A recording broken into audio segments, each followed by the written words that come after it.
ಎಷ್ಟೇ ಬಿಸಿಲು ಸೆಕೆ ಇದ್ದರೂ ಆಯಾಸ ಗೊತ್ತಾಗಲ್ಲ. ಈ ತಂಪಾದ ಕರ್ಬೂಜ ಜ್ಯೂಸ್ ಟ್ರೈ ಮಾಡಿ ನನ್ನ ಸ್ಟೈಲಲ್ಲಿ. ಕರ್ಬೂಜ ಹಣ್ಣನ್ನು ಈ ರೀತಿ ಕಟ್ ಮಾಡ್ಕೊಳ್ಳೋಣ. ಕರ್ಬೂಜ ಹಣ್ಣು ಹಾಗೆ ಕರ್ಬೂಜ ಬೀಜನ ಸಪ್ರೇಟ್ ಮಾಡ್ಕೊಳ್ಳೋಣ. ಕರ್ಬೂಜ ಬೀಜವನ್ನು ನೀವು ಶೇಖರಣೆ ಮಾಡ್ಕೊಬೋದು, ಬೇರೆ ಅಡುಗೆಗೆ ಬಳಸ್ಕೊಬೋದು. ನೋಡಿ, ಈ ರೀತಿ ಕರ್ಬೂಜ ಹಣ್ಣನ್ನು ಸ್ಕೂಪ್ ಮಾಡಿ ತಗೊಳ್ಳೋಣ.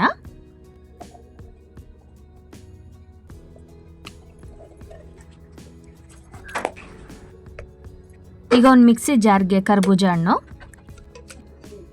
ಸಕ್ಕರೆ, ಹಾಲು, ವೆನಿಲಾ ಐಸ್ ಕ್ರೀಮ್ ಎಲ್ಲನೂ ಹಾಕಿ ನುಣ್ಣಗೆ ರುಬ್ಕೊಳ್ಳೋಣ. ಈಗ ರುಬ್ಬಿದ ಜ್ಯೂಸನ್ನು ಕರ್ಬೂಜ ಹಣ್ಣಿನ ಹೋಲಲ್ಲೇ ಸರ್ವ್ ಮಾಡ್ಕೊಳ್ಳೋಣ. ಅಲಂಕಾರಕ್ಕೆ ಐಸ್ ಕ್ರೀಮ್, ಬಾದಾಮಿ ಹಾಗೆ ಗೋಡಂಬಿಯನ್ನು ಹಾಕಿದರೆ ಮಸ್ಕ್ ಮೆಲನ್ ಅಥವಾ ಕರ್ಬೂಜ ಮಿಲ್ಕ್ ಶೇಕ್ ತಯಾರಾಗಿದೆ. ಸಕ್ಕತ್ತಾಗಿದೆ.